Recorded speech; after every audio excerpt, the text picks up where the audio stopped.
Hello everyone, आप सब कैसे हैं। मैं उम्मीद करता हूं कि बहुत अच्छे होंगे और अपनी पढ़ाई को बहुत अच्छे से कर रहे होंगे। मैं Akash Kumar Bhadana ICT virtual classroom में आपका बहुत बहुत स्वागत करता हूं मेरे प्यारे बच्चों। जैसा आपको पता है 8th क्लास है और बच्चों 8th क्लास में ध्यान देने वाली बात यह है, आज हम 8th क्लास में अपनी नई बुक प्रारंभ कर रहे हैं जिसका नाम है हमारे अतीत थर्ड, यानी कि हिस्ट्री की बुक है। अगर आप इस बुक को देखो प्रॉपर तो आपकी बुक मिलेगी हमारे अतीत थर्ड बुक आपको मिलेगी और उसी का पहला चैप्टर है कैसे कब और कहां। इसके विषय में हम लोग पढ़ेंगे। और सबसे पहले आप अपनी बुक खोल लीजिए। बुक में पहला आपका चैप्टर है, उसको ओपन करिए। ठीक, और उसी चैप्टर में आपको सबसे पहला जो मिलेगा आपको वो ध्यान रखना है, क्या मिलेगा, कैसे कब और कहां, ये आपको देखना है। तो इनके विषय में समझेंगे क्या पक्ष है इनका, क्यों लिखा गया है, कब कहां और कैसे। इनके विषय में भी जो ये शब्द दिए गए हैं, इन शब्द परिप्रेक्ष्यता की भी हम लोग अपनी बात करेंगे। क्लियर है मेरे प्यारे बच्चों?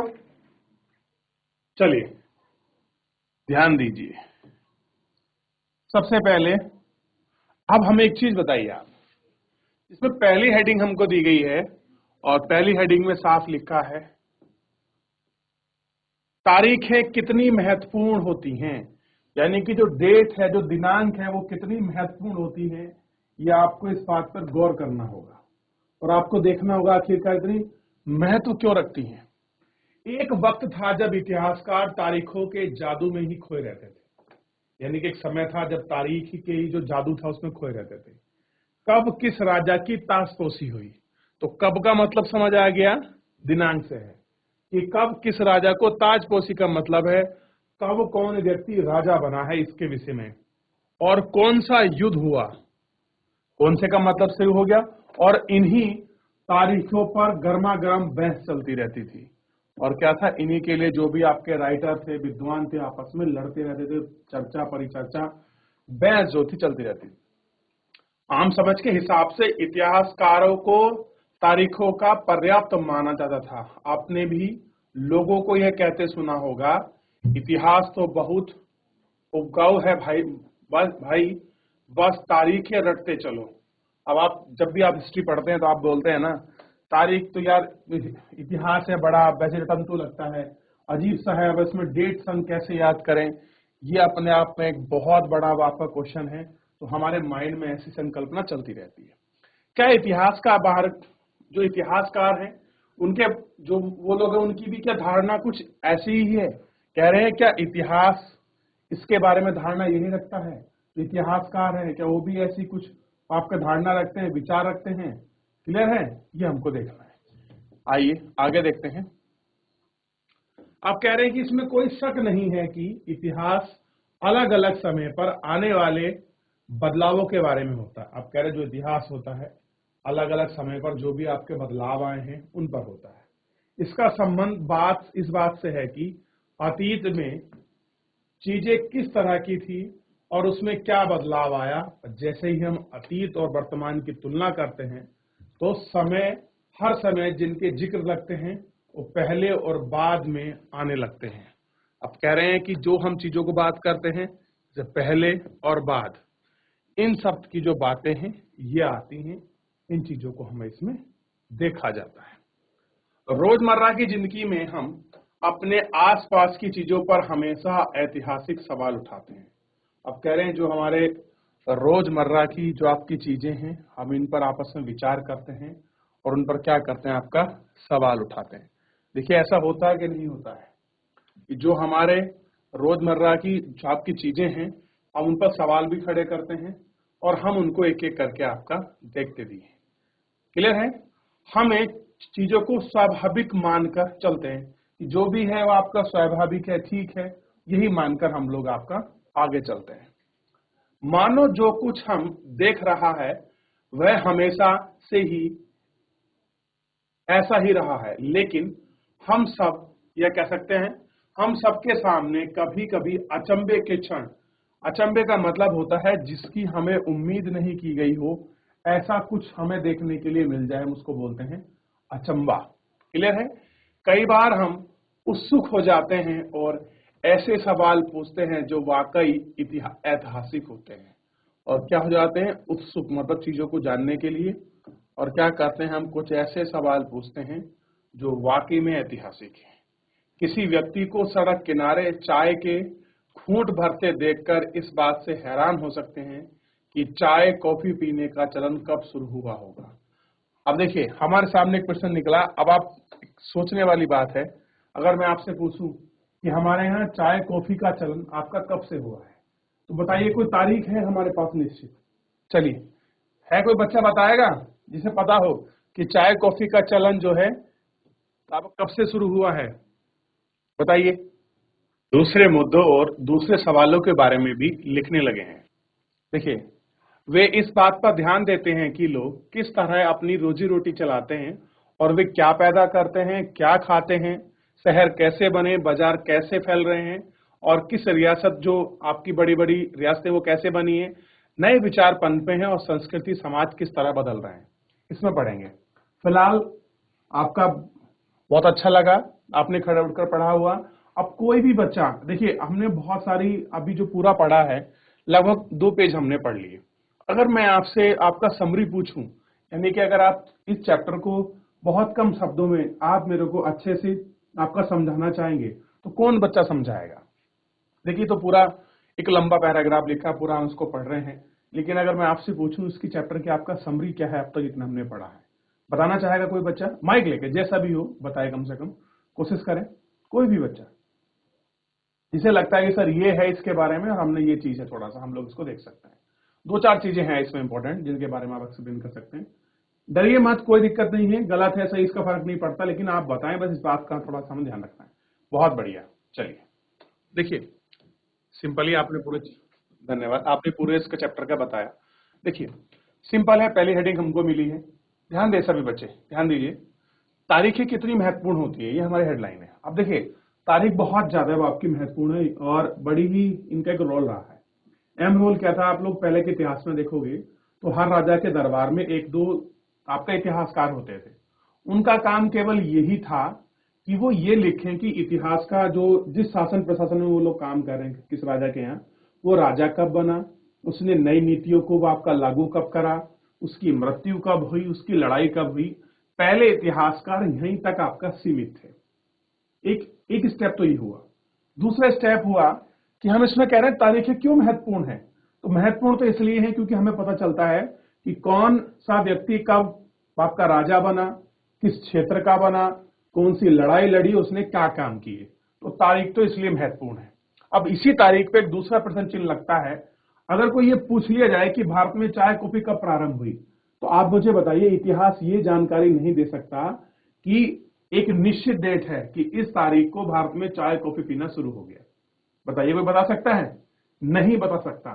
तो इतिहास में बहुत सारी ऐसी घटनाएं हैं जिनको हम तारीखों में कैद नहीं कर सकते। क्या नहीं कर सकते? तारीखों में कैद नहीं कर सकते। जैसे एक चाय कॉफी का एग्जांपल देकर समझाया। दूसरा एग्जांपल आपका समझाया कि जब अंग्रेज लोग भारत में आए तो आपका धीरे धीरे धीरे धीरे उन्होंने आपका शासन करना शुरू किया। कोई एक ऐसी निश्चित डेट नहीं है कि इस डेट को आकर उन्होंने सारा भारत को या पूरे एक राज्य को आपका टेक ओवर कर लिया और उस पर अपना शासन करना शुरू कर दिया। तो ये कह रहे हैं कि बहुत सी ऐसी घटना है जिन घटनाओं को आप तारीखों में कैद नहीं कर सकते और बहुत सारी ऐसी घटना जिन्हें आप तारीखों में कैद कर सकते हो। लेकिन आजकल के जो आपके इतिहासकार हैं, वो इतिहासकार इनसे आगे बढ़कर और नई चीजों पर आपका सोचने लगे हैं। कैसे सोच रहे हैं? सोचने का नजरिया ये है कि आजकल लोगों का व्यवसाय क्या है, वो किस तरह से अपना जीवन चला रहे हैं, किस तरह से अपना खान पान की चीजें कर रहे हैं, संस्कृति कैसे डेवलप हो रही है, नई संस्कृति का विकास कैसे हो रहा है, नए नए जो आपके शहर हैं वो कैसे बन रहे हैं और कैसे कोई आपका राजा बना, ये नए विचार आ रहे हैं आपका राइटर के दिमाग में। अब पहले इतिहासकार और आपके इतिहासकार में आपको विचारों का जो अंतर है वो आपको देखने के लिए मिलेगा। बेसिकली हमने इन पैराग्राफ में इस चीज को समझने की कोशिश की। क्लियर है कि कुछ चीजें ऐसी हैं जिनको हम तारीख में कैद कर सकते हैं, बहुत सारी ऐसी चीजें जिनको हम तारीखों में कैद नहीं कर सकते। 2 एग्जाम्पल हमने पढ़े, ब्रिटिश शासन के विषय में पढ़ा, भारत में चाय कॉफी वाला जो एग्जाम्पल है उसको देखा और कह रहे हैं कि जो पहले इतिहासकार थे उनका काम यही था कि कौन राजा कब शासक बन रहा है, कब मृत्यु हो रही है, कब लड़ाई लड़ रहा है, ये सब था। लेकिन आपके जो नए आपका राइटर हैं उनकी सोच बहुत आपका दूरगामी है। कैसे? वो क्या लिख रहे हैं कि समाज कैसे काम कर रहा है, बाजार किस तरह से फैल रहे हैं, सामाजिक संरचना क्या है, सांस्कृतिक विरासत क्या है, वो लोग क्या कर रहे हैं, इस आधार पर काम कर रहे हैं। अब थोड़ा सा इससे आगे बढ़ते हैं। अब कह रहे हैं कौन सी तारीखें, अब आप किस तारीख को महत्वपूर्ण मान रहे हैं, क्या चीज है, इसके विषय में पढ़ेंगे। आप अभी 8th क्लास में, कल 9th में जाएंगे, 10th में जाएंगे, आप बच्चों को ट्यूशन पढ़ाएंगे, किसी कुछ पढ़ाएंगे, तो अगर अभी से प्रैक्टिस करेंगे हल्के हल्के तो क्या होगा, चीजें अच्छी हो जाएंगी। जैसे भी आपको लगता है कि सर ये है इस पैराग्राफ में, इसलिए बात कर रहे हैं हम लोग, कुछ भी बताइए कम से कम, तो आप लोग जुड़े हुए हैं। चलिए हाँ, सब पढ़िए फटाफट, एक बार देख लीजिए पूरे पैराग्राफ को सभी बच्चे, और कोई भी एक बच्ची या बच्चा आप खड़े होकर बताइए कि सर इस आपका पैराग्राफ में ये कुछ ऐसा है, इसके लिए ये चीज है। देखिए ध्यान दीजिए, आप अभी जो है जीवन के उस पड़ाव में हैं, क्योंकि आप लोगों ने जो है हिस्ट्री, इस तरह के सब्जेक्ट आपने लिए हैं जो आपको भारतीय प्रशासनिक सेवाओं में मदद कर देंगे। देखिए मैंने आपसे क्यों एक्सप्लेन कराया, मैं इसको भी एक्सप्लेन कर सकता था। आपने पूरा चैप्टर को, आपने स्टेप बाय स्टेप पूरा चीजों को पढ़ा, पूरा चीजों को पढ़ने के बाद आपको पूरे एक पैराग्राफ में एक आपको समरी आपके माइंड में बननी चाहिए कि इस पूरे जो हमने पूरी कहानी स्टोरी पढ़ी है उसका कंक्लूजन ये निकलता है कि इस तरह से ये चीज है। जब आप इतनी बड़ी चीज को बहुत छोटे में आपका प्रिसाइज में आप किसी को समझाएंगे, मान लीजिए आपने चैप्टर पढ़ा, आपके पास में जो और बच्चे दूसरे क्लासमेट है वो आपसे पूछने लग गए कि इसमें है क्या पूरा, आप मेरे को अच्छे से आपका समझा दीजिए, तो आप उसको समरी बेस बनाकर एकदम चैप्टर को आपका समझा देंगे। तो आपने एक बहुत बड़ी कहानी को बहुत आपके संक्षिप्त रूप में किसी को आपने बहुत अच्छे से आपका समझा दिया, तो आपकी समझ में भी आएगा और जिसको आप समझाएंगे उसकी समझ में भी आएगा। दूसरा, मैं आपको इसलिए आपका ऐसे करा रहा हूं क्योंकि आप अभी छोटे हैं, लेकिन आप ध्यान रखिए जिनका बेस अच्छा होता है ना, वो हमेशा आपके परीक्षाओं में बहुत अच्छा काम करते हैं। जैसे आपने 6, 7, 8, 9, 10 और 12 अगर आपने अच्छे से आपने तैयारी करी, इन बुकों को जो आप नोट्स आप लोगों ने बनाए हैं, अपनी कक्षा नोट्स, आप इनको संभाल कर रखेंगे ना पूरे जीवन, तो 12वीं के बाद ये आपके काम आने वाले हैं बहुत। क्योंकि जब आप आईएएस की, पीसीएस की, स्टेट सर्विसेज के एग्जाम की जब भी आप तैयारी करोगे, यही चीज आपसे डिट्टो पूछी जाती है सेम। इसलिए जब भी आप किसी भी आईएएस टॉपर का, जो भी आईएएस बनता है, आईपीएस बनता है, आप उनका इंटरव्यू पढ़ोगे ना, वो हमेशा एक चीज करते हैं कि आप ना 6 से लेकर 12 तक एनसीईआरटी की बुक, एससीईआरटी की बुकों का हमेशा रेफरेंस देते हैं। क्योंकि जहां से बेस बनता है ना, सबसे पहले किस चीज पर काम कर जाता है, नींव के पत्थर पर ही काम किया जाता है। अगर आपकी नींव मजबूत होगी ना, तो आप कितनी मर्जी ऊंची आपका बिल्डिंग बना लीजिए, वो झुकेगी नहीं, वो आपका गिरेगी नहीं। आप कितनी अच्छी बिल्डिंग बना लीजिए, अगर नींव मजबूत नहीं होगी वो गिर जाएगी। इसलिए आप अभी नींव हैं, और आप अभी से अगर अपने आप को मजबूत करके चलेंगे, तो जब भी आप परीक्षा देंगे, आप जिस फील्ड में भी जाएंगे, यह आपका बड़ा मददगार होने वाला है। क्लियर है? ध्यान रहेगा। तो इस तरह से आप थोड़ा सोच कर चलिए। आप अगर अभी से ही माइंड मेकअप करके चलेंगे परीक्षाओं के लिए, अभी से ही दूरगामी सोच रख के चलेंगे, तो चीजें ना आप एक थोड़ा सीखना, फिर आपको सीखने में मजा आने लगेगा। आप डिस्कस भी करोगे और न्यूज़पेपर से आप उसको एनालिसिस कर सकते हो और किसी भी घटना के साथ उसको जोड़ भी सकते हो। क्लियर है? ये आपको ध्यान रखना। आइए थोड़ा सा हम लोग इसमें आपका देख लेते हैं। अब कह रहे हैं कि कौन सी तारीख है। अब देखिए, कई बार क्या होता है कि हमारे लिए तारीख आपका महत्वपूर्ण नहीं होती, लेकिन कुछ ऐसी घटना घट जाती है जिस घटना की वजह से हम क्या कर लेते हैं, हम तारीख को क्या करते हैं, महत्वपूर्ण मान लेते हैं। क्या होता है, जब कोई हमने ऐसी स्टोरी सुनी, कुछ चीजें मिली, और उसी चीज को मानकर हम क्या कहते हैं, किसी खास घटना की वजह से हम लोग डेट को जो है आपका महत्वपूर्ण मानते हैं। और अगर अध्ययन का विषय बदल जाए, मतलब अगर अध्ययन का विषय, जिस चीज पर हम लोग बात कर रहे थे, जो हमारा सब्जेक्ट था, वही अगर चेंज हो जाएगा और नए मुद्दे पर ध्यान देने लगेंगे, तो क्या होगा, तारीख भी बदल जाएगी, फिर उसका वहां कहां महत्व बचा। ठीक, यानी कि घटना के आधार पर ही डेट की वैल्यू है, जिसको आप ज्यादा इंपॉर्टेंट मानते हैं। आपने सब्जेक्ट चेंज कर दिया, डेट की कोई वैल्यू नहीं रहेगी। आगे देखिए, एग्जाम्पल कह रहे हैं कि भारत में जो ब्रिटिश इतिहासकार थे, यानी कि जब ब्रिटिश शासन भारत में चल रहा था, वो अपने साथ इतिहासकार लाए थे। उन्होंने भारत में जो लोग यहाँ शासन कर रहे थे, जो आपके गवर्नर जनरल थे, वॉइसरॉय थे। दो चीज समझिए, आपको दो शब्द यहां मिलेंगे बच्चों। मैं आपको दिखा देता हूं। देखिए, दो शब्द मिले, एक मिला गवर्नर जनरल, एक मिला वायसराय। ठीक, वायसराय का मतलब होता है उपराजा।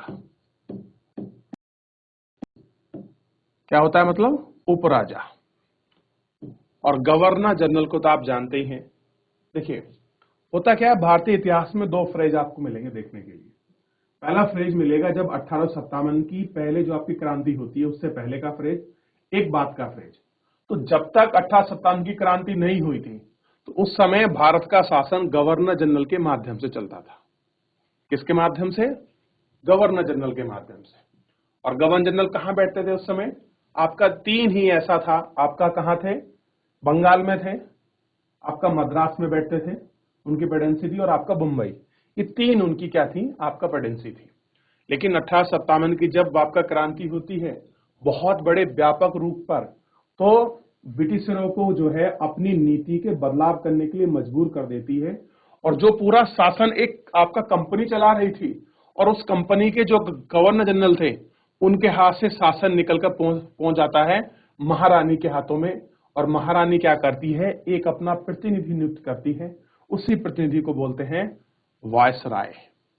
क्या कहते हैं? वायसराय। क्लियर हुआ? ध्यान रहेगा इतना? चलिए आगे ध्यान दीजिए। अब ये क्या कह रहे हैं कि इसमें देखिए कुछ तरीके के हैं, एक हमको इन पर विचार करना है। अब सबसे पहले जो बना, ये आपको ध्यान रखना चाहिए, इतिहास में प्रथम गवर्नर जनरल है वॉरेन हेस्टिंग्स। इनका बहुत बड़ा योगदान है। इन्होंने सती प्रथा जैसी जो पापकुरीति हमारे समाज में थी उनको अंत करने में बहुत बड़ा योगदान दिया। क्लियर है? और जब एक गवर्नर जनरल आपका रहता था तो उसने कौन कौन से काम किए, उसके समय में कौन कौन से रिफॉर्म हुए, कौन कौन सी नई चीजें लागू हुई, ये सब आपका लिखे जाते थे। और उनका पूरा कालक्रम कि कब से कब तक उन्होंने काम किया। फिर एक गया, फिर आपका दूसरा आया, फिर दूसरा गया, आपका तीसरा आया। उनके विषय में चीजें लिखती जाती थी इस तरीके से। क्लियर है? और कह रहे हैं कि कभी भी जो है ना खत्म होने वाला सिलसिला चालू था। कैसा था? ना खत्म होने वाला। अब देखिए, शासन तो वो लोग कर रहे थे, एक आएगा, दूसरा जाएगा, दूसरा जाएगा, आपका तीसरा आएगा, फिर रुका कहां सिलसिला? कंटिन्यू था। अब इतिहास की इन किताबों में सारी तारीखों का महत्व इन अधिकारियों की गतिविधि और जो इन्होंने उपलब्धि हैं ये ही तय करते थे। अब कौन सी डेट महत्वपूर्ण होगी इसके लिए क्या था? वो कौन सी नीति बना रहे हैं। ध्यान दीजिए, वो क्या है? कौन सी ऐसी नीति बना रहे हैं, कौन सी उपलब्धि इन्होंने हासिल की है, इसी के आधार पर तय हो रहा था। किस समय? ब्रिटिश जब लोग यहां थे। क्लियर है?